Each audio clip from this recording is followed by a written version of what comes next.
नमः शिवाय। नमस्कार दोस्तों, जीवन ज्योति चैनल में आपका हार्दिक स्वागत है। उपस्थित हूँ एक नए विषय के साथ। दोस्तों, आप सभी जानते ही हैं कि सावन माह प्रारंभ हो चुका है, जो कि अत्यंत पवित्र महीना है भगवान भोलेनाथ, माँ गौरी की, माता जी का आशीर्वाद लेने के लिए। तो इस माह में बहुत सारे व्रत उपवास भी पड़ते हैं और वैसे भी पूरे माह प्रत्येक दिन भी लोग भगवान भोलेनाथ का पूजन अर्चन करते हैं और उनका आशीर्वाद प्राप्त करते हैं। दोस्तों, आज बात करती हूँ शिवरात्रि व्रत की। शिवरात्रि व्रत जैसे कि महाशिवरात्रि व्रत फाल्गुन मास में आती है, आप सभी जानते हैं, उसी प्रकार 12 महीने में 12 शिवरात्रि पड़ती है। बहुत से भक्तजन 12 महीने में प्रत्येक माह की शिवरात्रि व्रत का पालन करते हैं, परंतु यदि प्रत्येक माह की शिवरात्रि व्रत का पालन आप नहीं कर सकते हैं तो जिस प्रकार फाल्गुन मास की शिवरात्रि का महत्व है, उसी प्रकार सावन मास की शिवरात्रि का भी अत्यंत महत्व बताया गया है। इस दिन आप व्रत रख सकते हैं और नहीं व्रत रखते हैं तो भगवान भोलेनाथ की पूजन अर्चन, माता पार्वती जी, गणेश भगवान, सपरिवार की पूजन अर्चन कर सकते हैं आप। तो दोस्तों, बात आती है कि पूजन अर्चन किस प्रकार से करें, इसके क्या विधि हैं। बहुत ही सरल विधि है, बहुत ही छोटे छोटे नियम हैं जिनका पालन हमें करना होता है। सबसे पहली बात तो व्रत के दिन आप सुबह ब्रह्म मुहूर्त में उठ जाएं और अपने नृत्य क्रिया से निवृत्त होकर आप हो सके तो मंदिर में, शिवालय में अवश्य जाएं। अगर नहीं हो सकता है तो आप घर के मंदिर में ही पूजन अर्चन करें।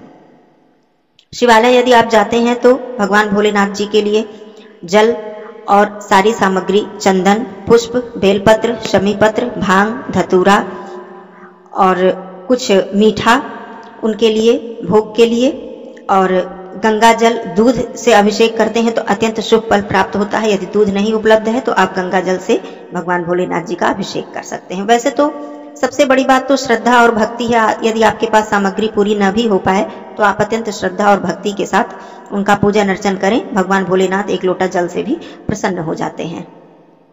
इस दिन माता पार्वती जी को गुलाब के फूलों की माला पहनाने का, चढ़ाने का बहुत ही महत्व माना गया है और माता जी प्रसन्न होकर हमें सौभाग्य का वरदान देती हैं। पूजन अर्चन आप मंदिर में जाकर करें। माता जी को लाल चंदन, लाल पुष्प, सिंदूर अर्पित करें, लाल रोली अर्पित करें। गुलाब के फूलों की माला हो सके, नहीं तो गुलाब का फूल ही उन्हें अर्पित करें। और भगवान भोलेनाथ को जलाभिषेक करने के बाद, सारी सामग्री उनको अर्पित करने के बाद उनसे आशीर्वाद लें। साथ में कार्तिकेय भगवान, गणेश भगवान और नंदी बाबा का भी पूजन अर्चन करें। दिन भर आप निराहार रह सकते हैं। यदि आप चाहें तो निर्जला भी रख सकते हैं व्रत, और नमक का सेवन नहीं करना। जिस प्रकार महाशिवरात्रि व्रत में नमक का सेवन नहीं करते हैं, उसी प्रकार सावन शिवरात्रि में भी नमक का सेवन आपको नहीं करना है।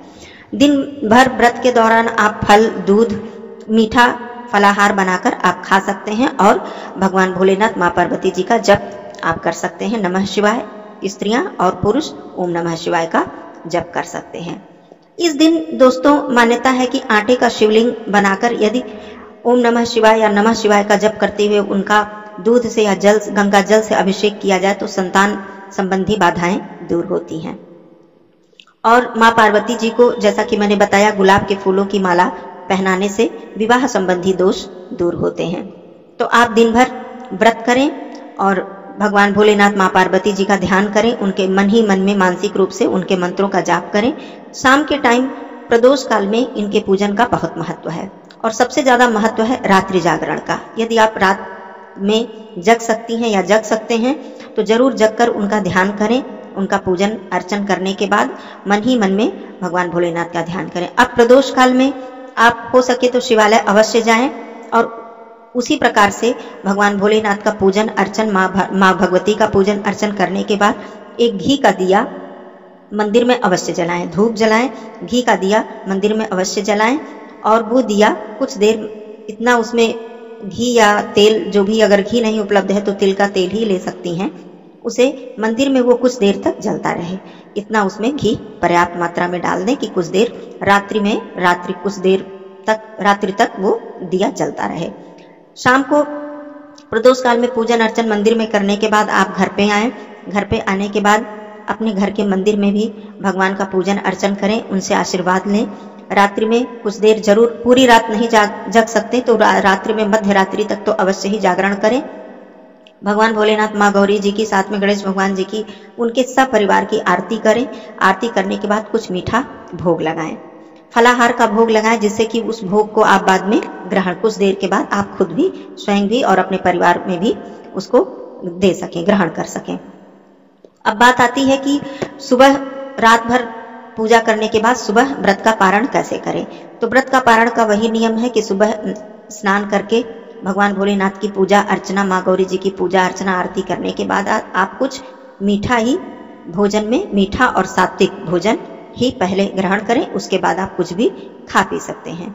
तो दोस्तों, ये बात रही मासिक शिवरात्रि, जिसको हर माह की शिवरात्रि कहते हैं। यदि आपके अंदर श्रद्धा है तो हर माह की शिवरात्रि, जैसे हर माह में प्रदोष भगवान भोलेनाथ जी को प्रसन्न करने के लिए रहा जाता है, उसी प्रकार से आप हर माह की शिवरात्रि, जो कि मैंने बताया है कि कृष्ण पक्ष की चतुर्दशी, रात्रि व्यापिनी चतुर्दशी तिथि को पड़ती है, आप इसको रख सकते हैं। जिस प्रकार महाशिवरात्रि व्रत का अत्यंत महत्व है और भगवान भोलेनाथ जी को प्रसन्न करने के लिए व्रत रखा जाता है, उसी प्रकार सावन शिवरात्रि और प्रत्येक माह की शिवरात्रि का भी अत्यंत महत्व बताया गया है। तो दोस्तों, आशा करती हूँ कि आपको ये बातें समझ में आई होंगी, ये जानकारी आपको अच्छी लगी होगी।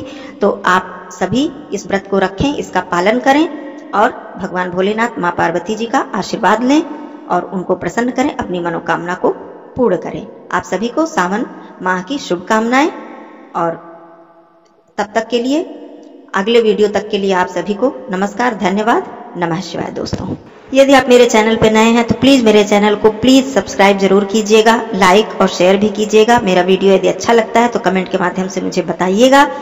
आशा करती हूँ कि आप सभी लोगों को मेरा वीडियो अच्छा लगा होगा। धन्यवाद दोस्तों।